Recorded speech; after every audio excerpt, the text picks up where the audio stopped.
Pessoal, tudo bem? Aqui é o Olavo e eu queria começar esse título aqui, esse capítulo, aliás, com uma frase. A frase é a seguinte: o pecado entra pela sedução, mas é o zelo pela santidade que interrompe a destruição. Faz sentido para você? Então fica até o fim desse capítulo, desse vídeo, que nós vamos conversar hoje sobre quando o pecado leva a... quando a sedução, a sedução leva ao pecado. E a gente quer trazer o contexto de o que aconteceu nesse capítulo de números 25, tá, pessoal? Número 25 é um capítulo muito importante e muito atual. Eu tenho certeza que vai dizer muito aí na tua caminhada, no teu dia a dia. Eu tenho certeza que se você não passa por isso, você já passou. E pode ser que você venha passar novamente. É importante você saber como lidar, como que a Bíblia nos orienta a lidar com relação a isso. Beleza? Antes de mais nada, eu só quero pedir a você que se inscreve no canal, tá? Se inscreve no canal, é agora, tá? Ativa o sininho de notificações, é de graça, você vai estar me ajudando muito. E a nossa intenção aqui é incentivar mais pessoas, a lerem a Bíblia e a virem aqui refletir conosco. Eu leio a Bíblia todos os dias, leio um capítulo da Bíblia, venho aqui refletir com vocês, conversar, discutir, pedir que vocês deixem o seu comentário. O comentário é fundamental porque ele nos ajuda, ele nos corrige, ele nos dá força. Eu agradeço as pessoas que mandam mensagem dando força, pedindo para a gente continuar, isso é gratificante. E pedir que você deixe o seu like, porque o seu like leva esse conteúdo a mais pessoas, e aí mais pessoas podem vir aqui se juntar à nossa comunidade e estudar e refletir a Bíblia todos os dias e principalmente viver, ou procurar viver de acordo com aquilo que ela nos ensina. Beleza? Bom, o contexto do capítulo de números 25, pessoal, é o seguinte: o povo ele já está bem próximo da Terra Prometida, Nos capítulos anteriores você viu que Beleque, ele tentou persuadir Balaão para que esse amaldiçoasse o povo, amaldiçoasse Deus e impedisse, o avanço do povo de Israel. Porém, ele não conseguiu.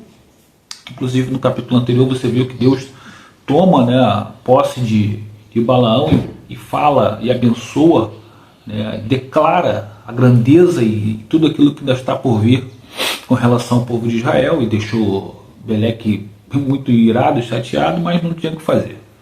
Só que agora, ao invés de maldizer, ao invés de maldições, de brigas e tudo mais, vem um outro inimigo, que é o inimigo da sedução. Tá? O povo está habitando um local que ainda não é a Terra Prometida, mas eles estão bem próximos, e lá tem de tudo quanto é gente, tem pessoas misturadas na comunidade de Israel. E aí começa-se um relacionamento com algumas mulheres, mulheres essas que não faziam parte daquela comunidade, que naturalmente para aquela realidade não estaria permitido se relacionar. E começou-se o relacionamento, e aí o relacionamento ele começa sexualmente, depois a coisa de sexualmente, essa imoralidade ela se torna uma idolatria, e uma idolatria proibida. A gente sabe que o único que merece, que deve ser idolatrado é Deus, é assim que funciona. Mas quando você está moralmente abalado, nós acabamos incorrendo em idolatria, e a gente precisa vigiar, a gente precisa estar o tempo todo vigilante com relação a isso. No meio dessa confusão, um casal de moabitas adentra um tabernáculo indiscriminadamente. Era uma heresia, era um pecado, era proibido que se fizesse isso. Eles fizeram em tom de rebeldia, em tom de sarcasmo, de rebeldia mesmo contra as leis de Deus. E aí o filho de Arão, neto de Arão, filho de Eliezer, ele se revolta, e em nome da santidade ele adentra, ele vai atrás desse casal com uma lança em punho e atravessa essa lança tanto no rapaz, no casal, no rapaz e na mulher, impuros, né? Casal de pessoas impuras que invadiram lá o tabernáculo. É uma imagem muito forte para a nossa realidade aqui, mas naquela época era uma coisa que acontecia assim, e nesse caso ele ajudou muita gente. Por quê? O fato do povo começar, uma parte do povo começar com essa transgressão moral, despertou a ira de Deus. Deus mandou uma praga para o meio do povo. Já tinham morrido 24 mil pessoas. E na medida em que o rapaz, em nome da santidade, ele tira a vida dessas duas pessoas, desse casal, Deus percebe nele que ali foi a defesa, ele quis defender a palavra de Deus. E aí Deus cessa, né? Deus para com a praga e restabelece a aliança com o povo através dele. Foi muito importante o que ele fez, e acredito que, como a gente sempre fala, né? Deus sabe tudo que está no nosso coração, e dessa forma ele interrompeu a praga porque ele viu que aquilo ali era de coração. E quando ele faz aquilo, ele faz em nome da santidade. Ele não faz só em nome dele, ele faz em nome daquilo que todas aquelas pessoas que estavam ali, que não estavam transcorrendo, não estavam concordando com aquela imoralidade, ele faz em nome de todas essas pessoas.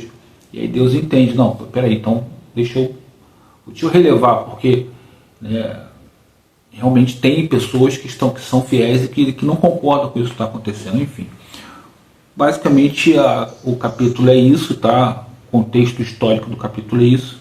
Eu quero trazer para a nossa realidade. Nós precisamos nos preocupar, pessoal, porque assim, tem um ditado, isso é polêmico, mas eu tenho certeza que você já deve ter ouvido. Tem um ditado que diz o seguinte: um homem casado, ele não deve manter no seu telefone, nos seus contatos ativos, telefone de mulheres. Ah, Olavo, mas por que se a mulher confia nele? Porque ele está se expondo à tentação. Se ele é casado, os contatos que ele tem ativos, na sua grande maioria, devem ser de comum acordo com a sua esposa. Repito, pessoal, estou sendo polêmico, nem sempre eu achei isso, mas eu acho que é uma maneira de você evitar possíveis tentações. É muito complicado você casado, você casada, manter um relacionamento ativo de amizade com pessoas que o seu esposo ou a sua esposa não conhece. É complicado, é difícil. Eu estou falando isso aqui, mas eu não tenho nem certeza se eu concordo com isso. Eu estou levantando esse assunto para vocês, eu queria que vocês comentassem. Mas é complicado, pessoal, porque às vezes você, num momento de fragilidade, você às vezes num momento que você se desentendeu com a sua esposa, com o seu esposo, você tem uma amiga, e aí essa amiga, você não sabe exatamente o que tem dentro do coração dela, enfim. E você sabe que o diabo, ele usa esses meandrozinhos, né? esses detalhezinhos. Então tem situações em que você deve realmente procurar cortar, né? E aí aí vem a imagem, né, daquilo que o rapaz com a lança fez, o neto de Arão. Ele acabou com o problema, né, na cabeça dele. Ele foi lá e foi radical. Ele não chamou o casal e pediu para sair, né, não segurou pelo braço. Não, ele foi lá e desferiu e tirou a vida deles. Encerrou, cortou o assunto, entendeu?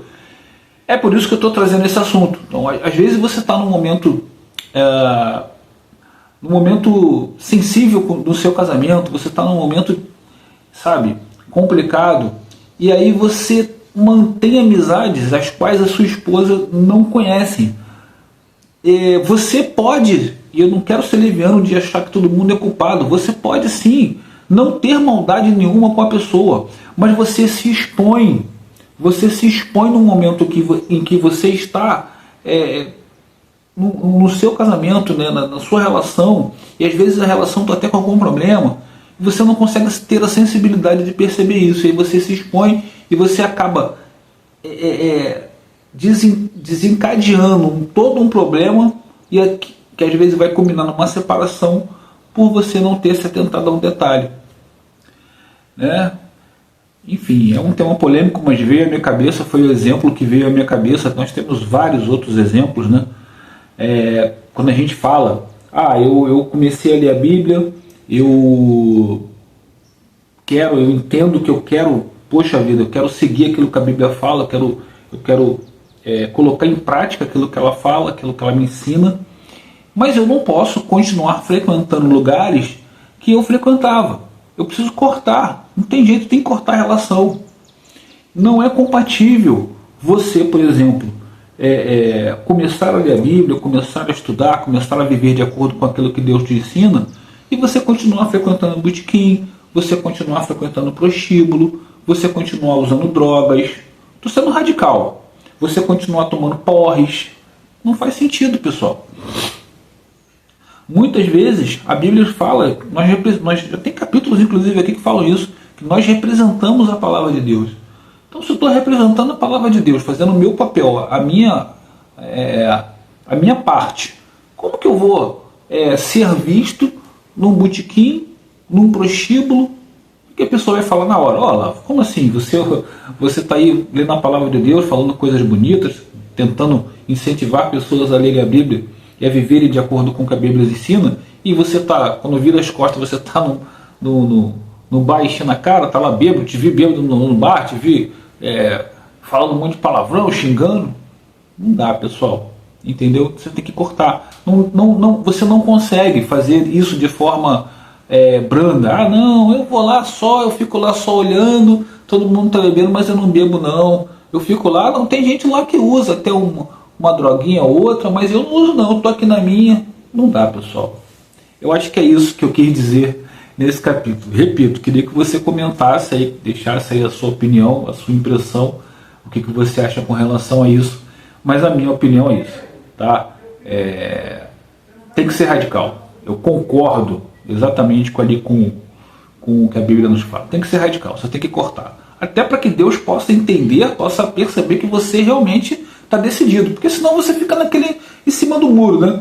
Antigamente o pessoal dizia, né, que o pessoal do PSDB está sempre no muro, né? Ele está aqui, está ali, ele está um lado aqui, está um lado acolá. Infelizmente a gente vê muito isso na política no Brasil, né? O político hoje está de um lado porque é conveniente para ele, amanhã ele está de outro, né? Não, mas agora eu estou aqui porque esse cara aqui é favorável a mim, e a gente vive esse quadro caótico que a gente vive da nossa política brasileira. É isso?